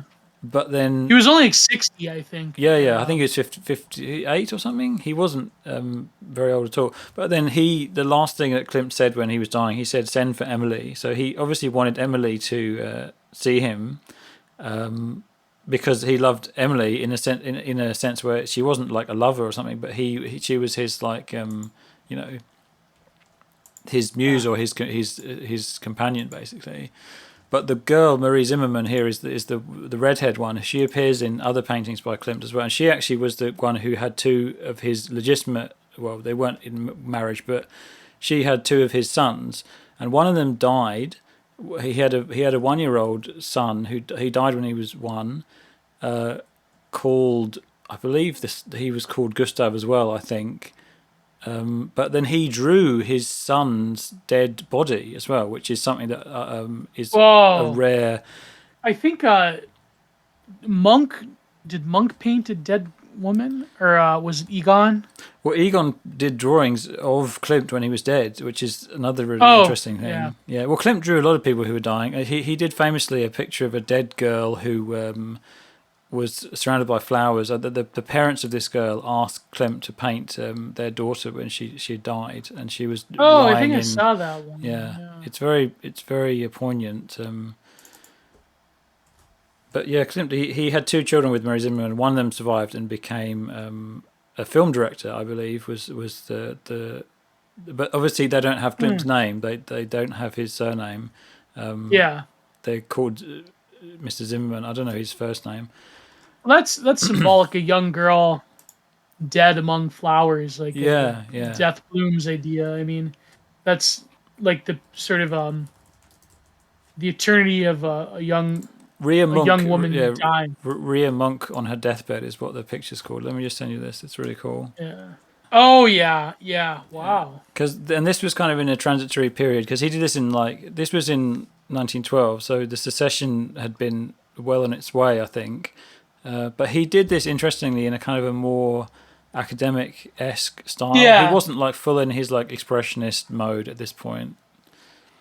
There's hints of it here and there. Yeah, no, that's right. Well, the flowers in the background are very roughly painted, but he's made the face like extremely academic and finely drawn. Like the likeness is like obviously perfect, which is something that only he could do really so well. But to stray the line between like abstraction and representation, like that's something like even nowadays it's complicated. Like people like Jenny Savile. And he drew this woman while she was alive as well, which is why it's particularly. Would she die of typhoid or something like that? I'm not sure, honestly, but yeah, she. Because like the idea of like the death of a beautiful young virgin, that's like an eternal, like Shakespearean idea. Yeah, dates back even in the ancient world, in ancient literature. That like there's something about it that's so appealing. I think even Paglia wrote about it, like kind of like how the beautiful boy is also an eternal, like a pure and eternus idea, as Young called it. Absolutely, yeah. Well, I was a beautiful boy, and I enjoyed that a lot, and I understood myself as a beautiful boy. Yeah. It's really nice. I was the opposite of a beautiful boy when growing up. So that was. What is that like, by the way, being a beautiful boy? Oh my god, why are we fucking talking? We can talk about being a beautiful boy. I mean, it's great. I mean, was it like did you know that you were precious to people, or did you know that you were? Yeah, definitely. Yeah. But I mean, you definitely have, I suppose, somewhat of a. I used to spend a lot of time trying to curate my appearance in the mirror and stuff. I was very insecure about my spots and things, Paglia, Yeah, Paglia talks about how the vanity of the beautiful boy is balanced with the sort of the aesthetic of let me look it up actually. There's a vanity, but at the same time it's a vanity that inspires in a way. Let me look. Beautiful boy Paglia. Like here's the thing. I could never understand the idea of the beautiful boy because like I said, like I was not very aesthetic growing up. Yeah. But you read the beautiful boy. Yeah, the beautiful boy in Gothic horror. The beautiful boy as destroyer. Chapter 20. Picture of Dorian Gray, Oscar Wilde, a master of mass media, blah blah blah. Advocates of aestheticism and decadence. I feel no need to disguise Wilde's cruelty and immoralism. Wilde is an Apollonian conceptualizer in the line we have followed from Egypt and Greece through Botticelli and Spinosaur to Blake, Gautier, Bossetti. Brilliant fusion of the aggressive Western eye with aristocratic hierarchism created by the Old Kingdom pharaohs. Later Rome, blah blah blah. She likes those pharaohs, doesn't she? She's a big fan of those, she loves those pharaohs. Yeah. So in horror, the beautiful boy is integral to a picture of innocence mixed in with corruption and things of that nature. No, absolutely. Yeah, I totally feel that. Cause... like the beautiful boy is the ultimate decadent symbol because the beautiful boy is a sexual being, and whose sexual personae can incorporate both a sort of like, let's call it power bottom innocence. Yeah. No, you're absolutely right. But also a sadism as well. Yeah. Yeah. But a sadism Well, that he's is a heartbreaker. tolerated. Say, oh, he's a heartbreaker or whatever. He's like, he'll break these girls. And also being a beautiful boy is also an excuse to be a horrible person, like as well.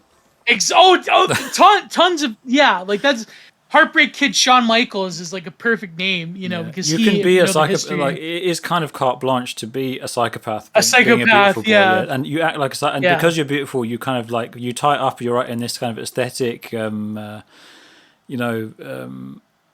It's like almost a Mishima-esque kind of beautiful death kind of thing where you can be sadistic and you can have like this kind of I don't know. You essentially you're emotionless. There's almost an element of sexual sadism. Sadism as well.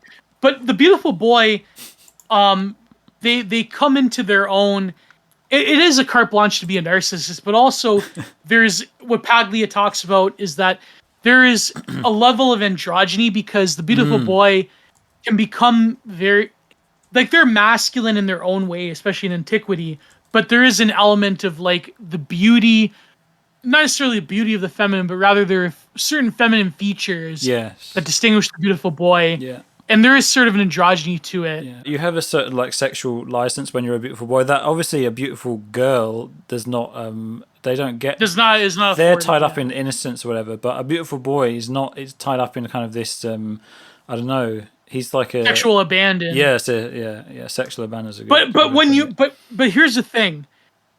When the beautiful boy confronts a strong, not beautiful young man, it usually ends in tears. Oh yeah, of course. And a broken orbital bone. Yeah. Because exactly, when they confront the brute, the Morlock. Yeah, it never ends well for the beautiful boy. Because there's nothing to them. They're only aesthetic. That's the thing. It's like but then they turn. The only time they sometimes turn their physical like weakness or whatever into an aesthetic as well. A strength. Like, yeah. But the only time I could see where the beautiful boy, ironically enough, the beautiful boy takes on masculinity and strength would be in Berserk. With what's his name? The main antagonist. Can't believe I forgot his name. I'm trying to read through Berserk. Oh, I've never read it. I've never read that, I'm afraid. But it looks amazing. Yeah, this is gonna bother the hell out of me. Griffith, is it Griffith? Griffith! Yeah. Because he's beautiful, he's gorgeous. Yeah. But yet he is powerful. Right? But Berserk is handsome in his own way, but he is like Guts is handsome in his own way, but he's a brute. He is like a Neanderthal almost in some ways, in the beginning, anyways. But like especially compared to Griffith, who is like literally a beautiful boy, but is also someone with supreme fighting ability. Yeah, and There's a lot of power, and like I suppose Sephiroth was similar to this as well, where it's like you have it. I think there was definitely more of a. No, maybe people were more in touch with this kind of archetype in the 90s and the 2000s, where it was like somebody who. Oh, beautiful boys are everywhere. Yeah, Kurt Cobain, DiCaprio, Johnny Depp. Yeah, I suppose it's like his emotional instability, like kind of becomes this attraction factor. Where nowadays, I think it's viewed as F-slur stuff, or like. It's become kind of like a pastiche. Yeah, it's definitely sidelined. I don't know, but maybe that's because I'm not in that mode anymore. I don't know what, because obviously nowadays you do have ideas of I don't know, like remember there was this mild trend called like soft boy aesthetic where himbo, soft and it's boy informed by himbos, K-pop. I suppose K-pop, but I wouldn't call those K-pop things like a beautiful boy thing because it doesn't have the edge. It doesn't have like the danger and the heartbreak in the aspect. 90s, they're sanitized to a point where they're kind of like totally squeaky clean. You don't feel like there's any danger to them. Like in the 90s, you did have that dichotomy between, like even within grunge, you had like the beautiful boy of Kurt Cobain, the heartthrob.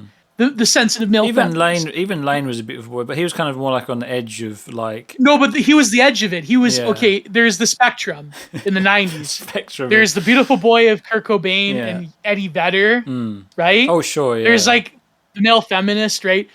Lane Staley is right in the middle because he has a dirty edge to him. Yeah. but the very far right of the spectrum, literally far right in some ways. Not really. He's like just a liberal who like got disenfranchised. Is Phil Anselmo, who is like the anti-Cobain. Like he's the dirty redneck, like smash mouth. I'm going to fight you, type of like if him and Cobain got into a fight, that who's getting wasted in that equation? Cobain, right? That's what I mean. Like there's a spectrum there, but nowadays we don't like.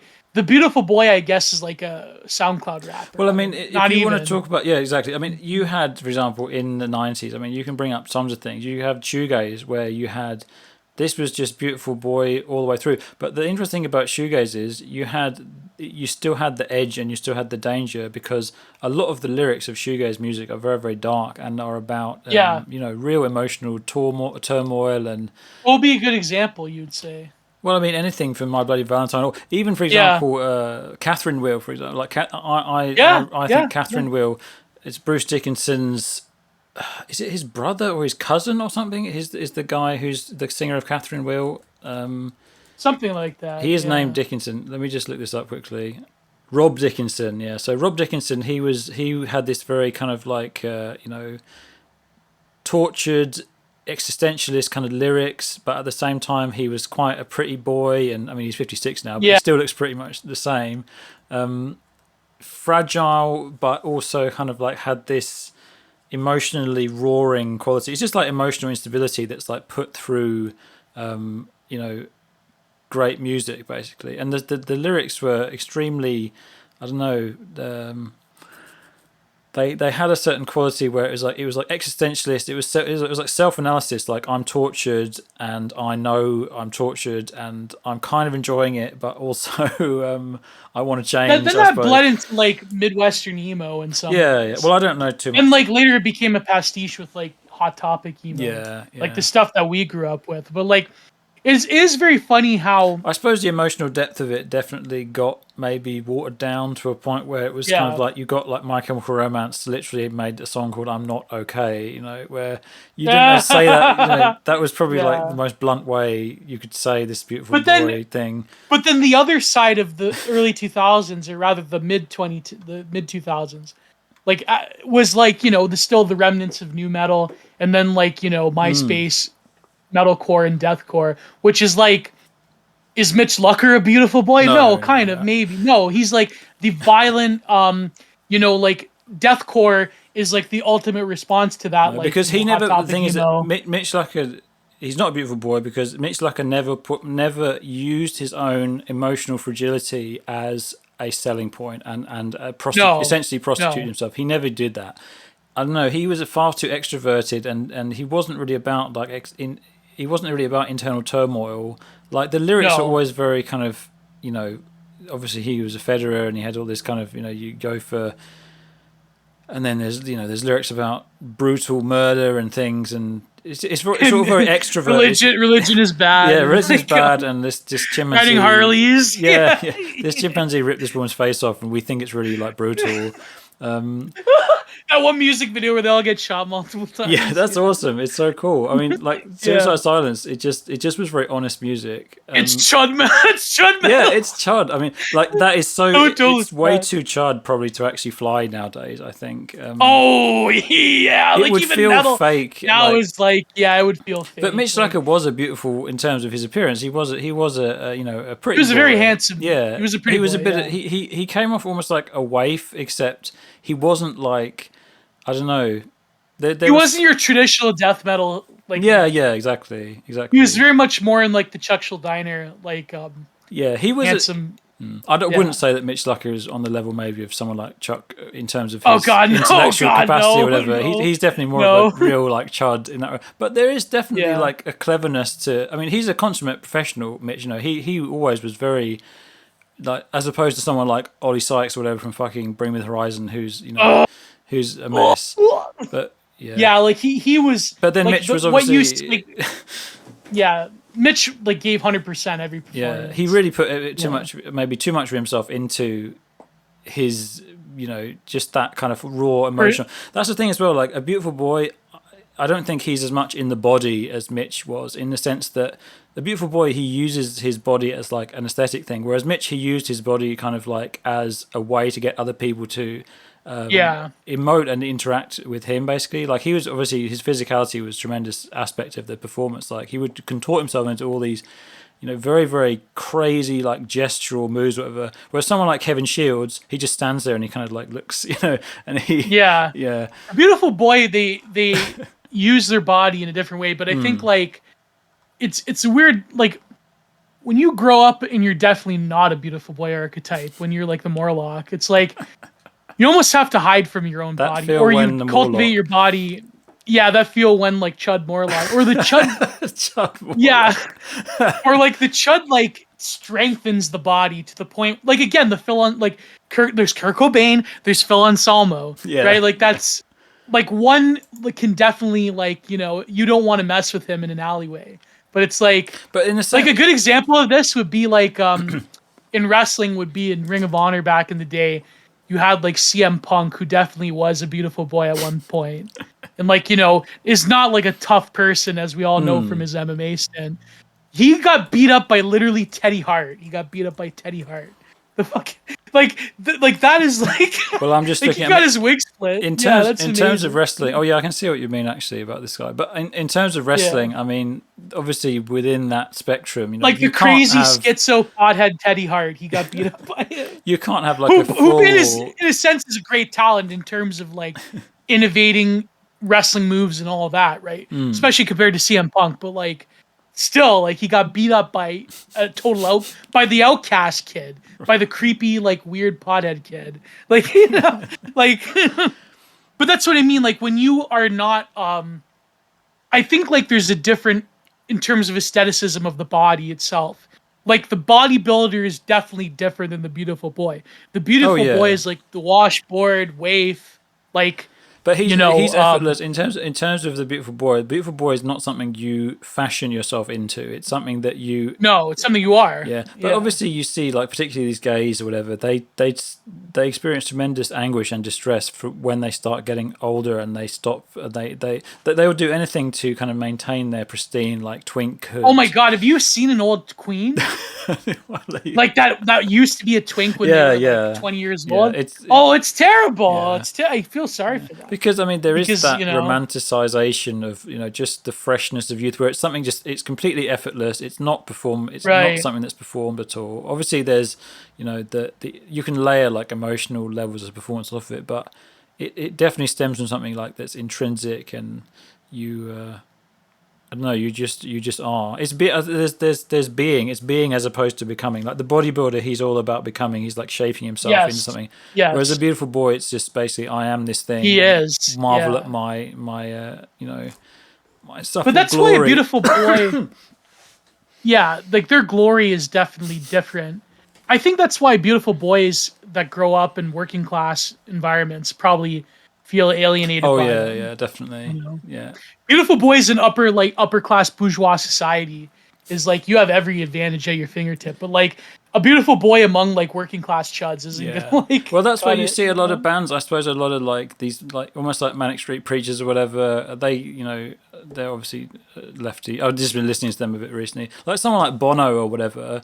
Where he was a beautiful boy. He's a narcissist, obviously. Bono, he's a massive narcissist, but he was a stunning, magnificent gem of a beautiful boy. When they made their first album or whatever, and he knew it. That's the thing. I think there's always a self-awareness when it comes to that, where you're very aware of it and. You can get girls just effortlessly. You don't even do anything. It doesn't mean the quality of girls you get is good. It doesn't mean. But in a working class environment, dealing with the Morlocks, with the chuds like that are gonna like kick your shit in like at every turn because they think that you're an F slur or whatever. Like that's obviously like that was like a great example would be the Alice in Chains song "Queen of the Rodeo." Oh, I haven't heard that one. It was a B-sided song. That's why. That's right. It was part of their deluxe album, where like it's about how this guy becomes a cross-dresser who's like a beautiful boy archetype in like this redneck like rodeo town, and he's like they all call me an F slur, and maybe I am, but but I bet your girlfriend loved it last night. Like he goes around and like pretends to be a crossdresser to like sleep with all the women of the chuds, the rodeo chuds. So it's like that's interesting. You know what's interesting as well? Like that just triggered in my mind like the Beautiful Boy to autogynephile pipeline is definitely one that's well trodden. Because when you're a beautiful boy, you definitely can easily get your wires crossed and confuse your own body with a woman. Like seriously, like I thought a beautiful boy would be more of an HSTS type of. No, well they're gay. That's the thing. Yeah. Beautiful boy is not to me something that's gay. I mean, you can have obviously like twinkie kind of thing going on where, I mean, gay is a whole other thing entirely. But I mean, beautiful boy is very much like ultra heterosexual. Like, it kind of is, honestly. But he plays into gay, like he plays into gay illusions, like like when emo boys used to kiss each other just because it was hot for girls, right? Like the gender bending thing. Yeah, but it wasn't even really. It wasn't even gender bending. It was just like we're gonna kiss because it's edgy and like because young girls like because the girls found it hot. It was like yaoi idea. Yeah, it was trying to play out yaoi. Like, in Tumblr culture, the yaoi thing, like the emo boys kissing each other. For some reason, like young women like effeminate gay men. Yeah, like. Beautiful boy. That's what it is. Yeah, I'd have to ask someone about like maybe we can ask like Christina, get Faust or Christina or something on and ask them about like what is attractive about men who are twinkish. As someone who doesn't fit that archetype at all, fucking drives me crazy, man. Like it's like when Radfem, who on Twitter, Radfem Austrian Painter talks about this, like how the twinkie, like beautiful boy, is like the height of attractiveness. I go wild. I go insane. I go, no, chud power. Like chud. Very chested, barrel But she's talking about like Timothy Chalamet, right? Like he's the new model of that. And I mean, Timothy Chalamet is incredibly attractive fellow. I think he looks wonderful. He obviously has a film. He has a face which the camera really likes because he has a slightly strange bone structure or whatever. But it looks really good in the camera. Not Stranger Things. Well, he was in June. That was. Oh, I know nothing about teen media, Zoomer media nowadays. Well, I know Timothy Chalamet is very, very lusted after by many yaoi reading, smelly females, I suppose, who spend too much time on on the internet. Yeah, and they have these weird fantasies that like Timothy Chalamet is like going to turn gay for them or something, and like I don't know, it's weird. That's something that. Like we talk about the incels, but what is the internet done for young women? Oh my god, young unattractive women. Well, women turning into incels as well, like the femcel phenomenon. Yeah. I think because the femcel is deeply understudied, because like femcel doesn't have the incel can create things. Like okay, scratch that. Very few incels can create things, but incels can destroy things. Incels can create online ecologies that are like very severe and harsh and like almost poetic in the sense of how despair-ridden they are. The femcel also can destroy things, but they're different though. And I think like the problem is that there isn't a dearth. There's a dearth of like understanding of femcels. Yeah. Whereas with the incel, okay, the reason the incel studies because the incel, as I've always said. And I said this with Catherine, is a product of biopolitics in the sense that they are subject to a very modern biopolitical regime of control. Yeah. That's why you couldn't have the incel like as it is, especially with the internet, obviously, because this allows them to solidify their identity in. They have forums, they have video game culture, they have like Chan culture. The femcel has like very few options outside of like Tumblr. Yaoi. Now, you know what I mean. Like I think, it's like you said, it's unexplored to me, and I don't know what exactly is going on in there. I mean, there's probably like someone like Catherine could probably tell you a whole line of descent from Tumblr blogs and inspiration and all this stuff to the trans, to me, a lot of it seems to be to do with like dissociation and like these girls, they don't want to. With incels, right? With male incels, there's kind of a longing, but with the female equivalent, there's kind of a dissociation. I think that's going on. Yes, there's a dissolution of the self, whereas the incel wants to affirm them. Yeah, there's a tremendous, but the longing itself is like the thing that holds them back because it stops them from being natural and essentially from being themselves. Because they're right. They're kind of aspiring to this thing, which is they second guess themselves basically. They yeah. That's why a lot of and then they make these elaborate, like to the point where you got like the black pill, like masters like Stardust now, where he's kind of taken on this like mantle of. It's a weird like hierarchy where it's like they look up to this elder guy who's had all these really jading experiences that have like been really, really bad. And obviously he has had, I'm not saying his experiences are not real. But then he's kind of directing the path of these young guys before they've even had a chance to have the experiences that he's had. And before that's the manosphere.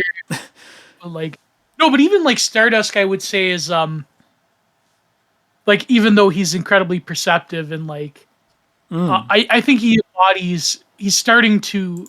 Well, to me, like this phrase like "lay down and rot" is the incel phrase. Lay down and rot. He's basically to me like the most ennobled form of that possible. And I mean I mean that in the nicest way possible. Like I watch his videos, I respect his opinions and stuff, but he is essentially like I don't know, maybe he wouldn't deny this conception of his own content where it's essentially like the most refined and noble form of lie down and rot possible. But the problem is when guys like when they haven't even had the experiences that he's had, that's when it becomes a problem, where it becomes like you've made a virtualized form of those experiences where you haven't even had those yourself. Like you haven't even got good reason. Like some of these people, they have never even like touched a woman or whatever, and yet they've already taken on board. I know you talk about you here. But they've already taken on board like a whole schema of worldview that is based on a virtual thing that someone else. They're essentially like living vicariously through someone who's had really bad experiences with women, and they've had maybe one or two bad experiences with women. I don't know. That is true, and that is probably the plague of all men. Like I've said this, my live stream, for instance. Like that is the problem with all sort of like manosphere grifters. What Robert Mariani, who used to run Jacobite, said, like he called them the male. Not and Stardust is not this. He's like in some ways the anti this. The male to male trans, in that they are like fulfilling a conception of masculinity that is like very very much like viewed like as an imago of something else and isn't authentic in any way. Yeah.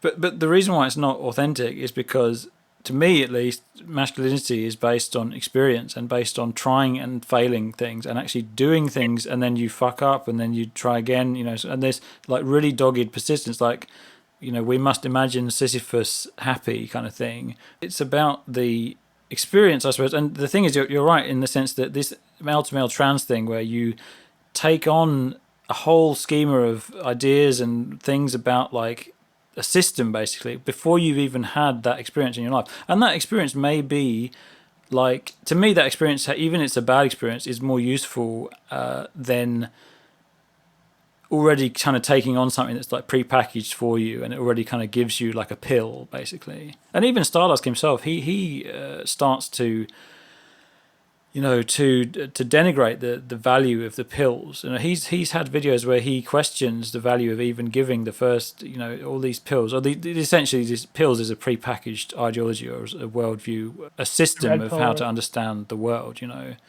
It is kind of weird though. I mean, the few people, when you're bordering like the age of 30, and like you don't really have a wealth of experiences, like in those regard, it is like a form of asceticism, I think, but it's one that is imposed on you. So it's kind of like, is it genuine or not? Like it's a very, very weird experience indeed. I think like I can see why a lot of them have like sort of like an inborn resentment to the point where you seek out the sort of affirmation of negative experiences of another, right? Like it's Yeah, like absolutely. I mean, I've done that. Like I've been on like Well, we've been on Wizard back in the Chan day and stuff, like, here, yeah, Wizard Chan and because I mean, Return of King.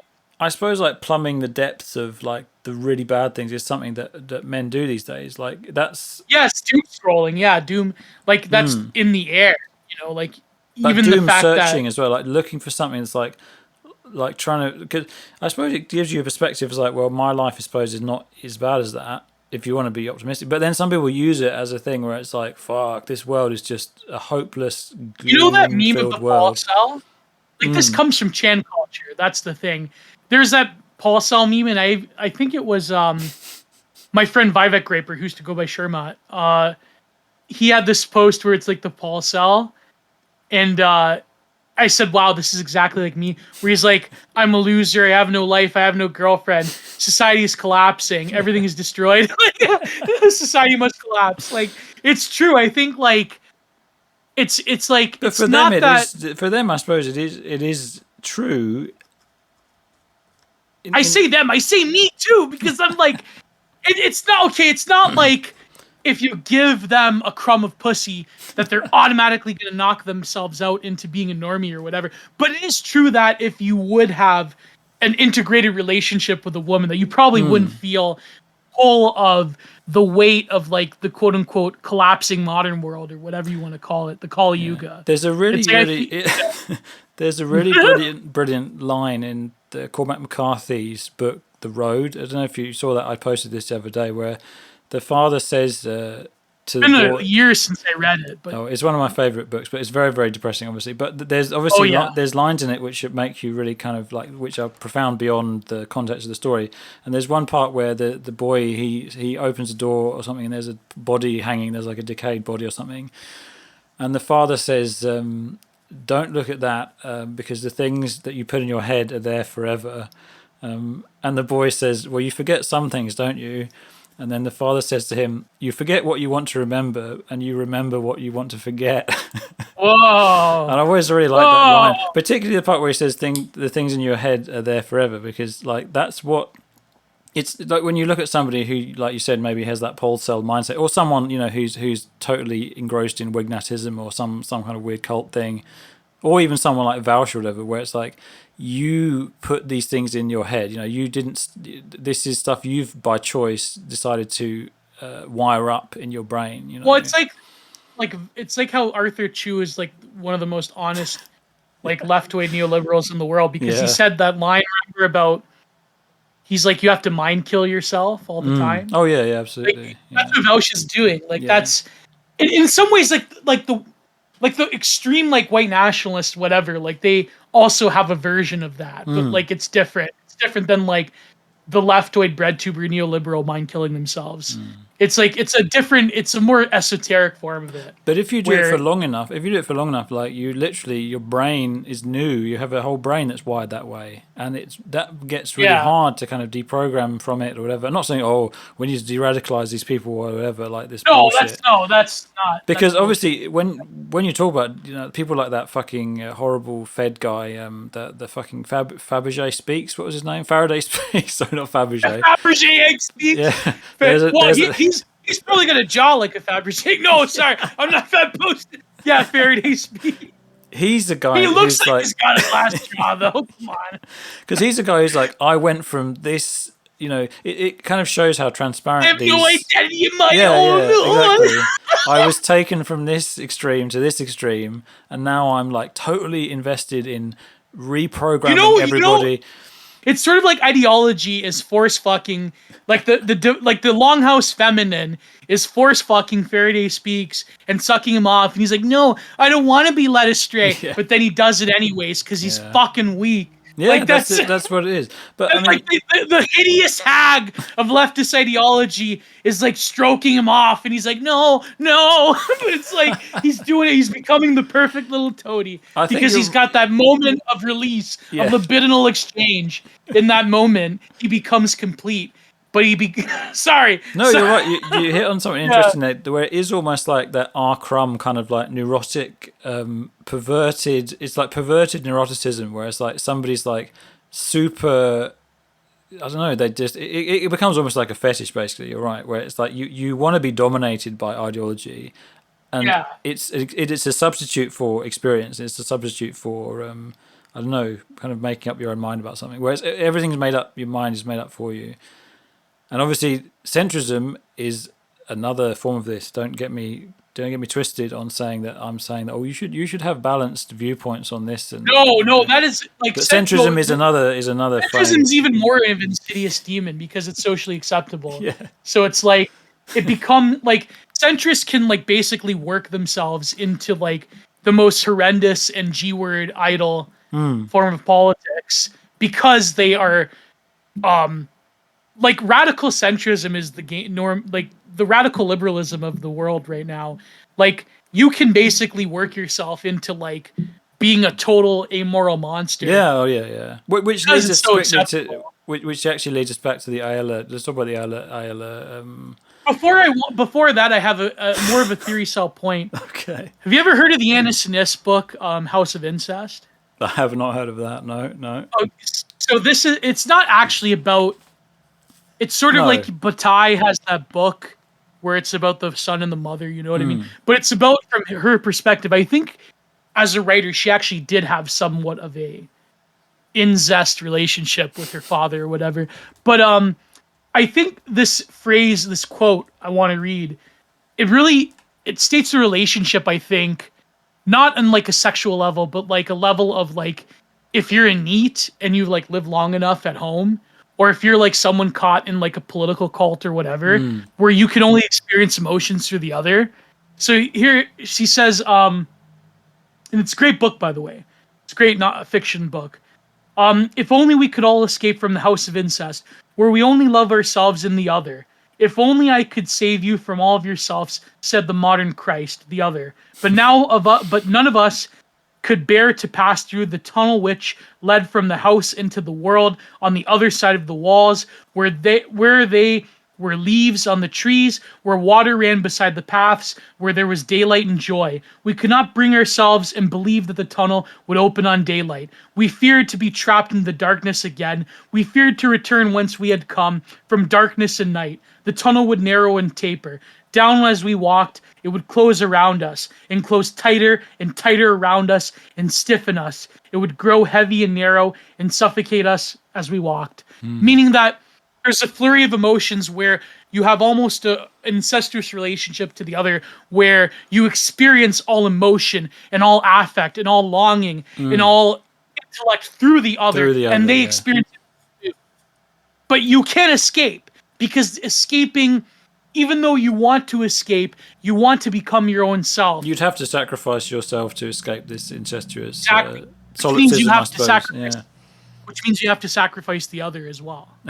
And that's the scariest part. And that is what plagues the modern NEET, that plagues the modern femcel, that plagues the modern incel, that plagues every online community, is that you have this, like you and your brothers and your sisters, you're fucking each other intellectually and emotionally and physically even sometimes. Yeah, it's a great metaphor. Like it's sort of like the core, like that one part in the song Hall of the Dead by ISIS, where Aaron Turner is singing that one part.